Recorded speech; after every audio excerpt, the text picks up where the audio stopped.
Hello दोस्तों, मैं Himanshu S आप सभी का स्वागत करता हूं हमारे चैनल कॉमिक्स हीरो पर। और हमारी आज की प्रस्तुति है श्री कृष्ण सत्यभामा। श्री कृष्ण सत्यभामा स्यमंतक मणि। श्री कृष्ण द्वारा बसाई द्वारिका नगरी में एक संपन्न सेठ सत्राजित भगवान सूर्य का परम भक्त था। ओम विश्वानिदेव सवितर दुरितानि परासु यद भद्रम तन्नासु। हे विश्व के देव सूर्य, जो दुर्गुण हैं उन्हें दूर करो और जो श्रेष्ठ हैं उन्हें हमें दो। निरंतर की गई भक्ति से प्रसन्न होकर सूर्यदेव ने एक दिन उसे दर्शन दिए। सत्राजित, मैं तुम्हारी भक्ति से प्रसन्न हूँ, यह स्यमंतक मणि स्वीकार करो। यह तुम्हें नित्य 8 भार स्वर्ण प्रदान करेगी।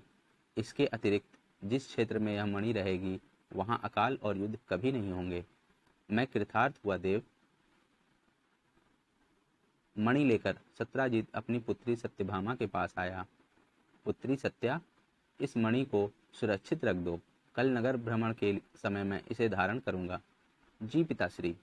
भार बराबर 4 ब्रीही, धान की 1 गुंजा, 5 गुंजा का 1 पण, 8 पण का 1 धरण, 8 धरण का 1 कर्ष, 4 कर्ष का 1 पल, 100 पल की 1 तुला और 20 तुला का 1 भार कहलाता है, प्राचीन भार परिमाण के अनुसार। दूसरे दिन सत्राजित मणि को अपने गले में पहनकर नगर भ्रमण के लिए निकला। ओह, आज तो सत्राजित के चेहरे पर निगाहें नहीं टिक रहीं। हाँ, लगता है जैसे स्वयं सूर्यदेव पृथ्वी पर उतर आए हैं। श्री कृष्ण उस समय महल में अपनी पत्नी रुक्मिणी के साथ चौसर खेल रहे थे। तभी, स्वामी उधर देखिए, लगता है स्वयं सूर्यदेव आपसे मिलने को आ रहे हैं। वह सूर्यदेव नहीं, सत्राजित है प्रिय। यह प्रकाश उसके गले में पड़ी मणि के कारण है। प्रभु, यह सत्राजित कौन है? द्वारिका का एक धनाढ्य नागरिक है सत्राजित। सूर्य का भक्त है। सूर्य ने उसे एक चमत्कारिक मणि दी है। यह प्रकाश उसी मणि से प्रस्फुटित हो रहा है। द्वार पर आइए, इधर से आइए। प्रणाम प्रभु। प्रणाम। आओ सत्राजित। तुम्हारी यह मणि बहुत सुंदर है सत्राजित। धन्यवाद प्रभु। मैं अपनी बेटी के लिए योग्य वर की खोज में हूँ। मैं बेटी के साथ यह मणि भी वर को सौंप दूंगा। सुना है भोजवंशी कृतवर्मा ने तुम्हारी पुत्री का हाथ मांगा है। आपने ठीक सुना है प्रभु।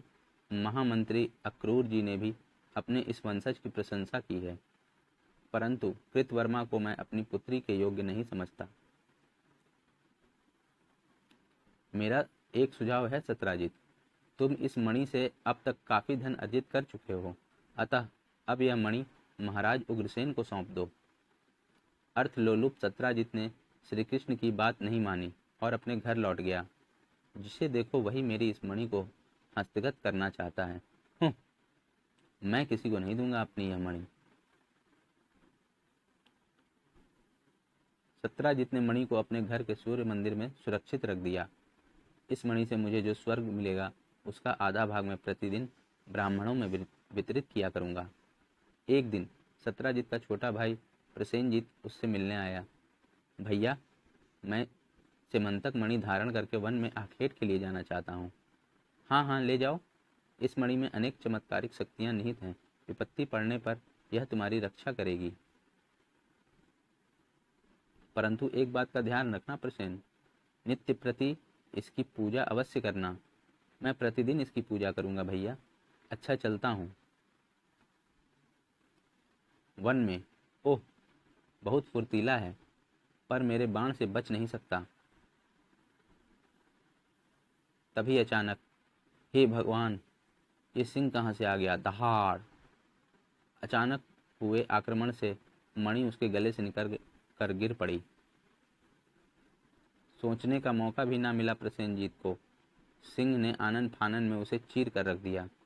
कुछ ही देर बाद मणि को मुंह में दबाए गहन जंगल में घुसता चला गया सिंह। सिंह अभी कुछ ही दूर गया था कि ऋक्षराज जाम्बवान ने उसे देख लिया। इसके मुख में दबी यह प्रकाशवान मणि कैसी है? सिंह के निकट पहुंचते ही जामवान झपट पड़ा उस पर। बात ही बात में उसने सिंह को मार डाला और मणि अपने अधिकार में कर ली। अब इससे मेरे बच्चे खेलेंगे। उधर द्वारिका में भाई के साथियों से पूरा समाचार जानकर सत्राजित क्रोध में भरा श्री कृष्ण के पास पहुंचा। कृष्ण, मणि के वास्ते मेरे भाई की हत्या तुमने ही कराई है। तुम्हें निश्चय ही कोई भ्रम हुआ है सत्राजित। मैंने ऐसा जघन्य कृत्य नहीं किया। फिर भी मैं वन में जाऊंगा और सत्य का पता लगाऊंगा। वन में निश्चय ही इसे सिंह ने मारा है। सत्राजित व्यर्थ में आपका नाम लगा रहा था।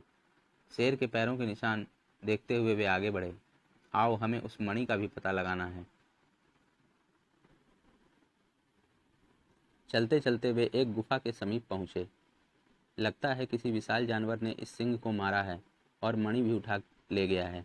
तुम लोग यहीं रुको, मैं इस गुफा में जाकर देखता हूँ। हम भी आपके साथ चलेंगे प्रभु। कृष्ण ने किसी को साथ नहीं लिया और अकेले ही उस भयानक गुफा में प्रवेश कर गए। इस अंधेरी गुफा में यह प्रकाश कहीं सेमंतक मणि का तो नहीं? गुफा के गर्भगृह में वही है, पर इससे तो ऋक्षराज के बच्चे खेल रहे हैं।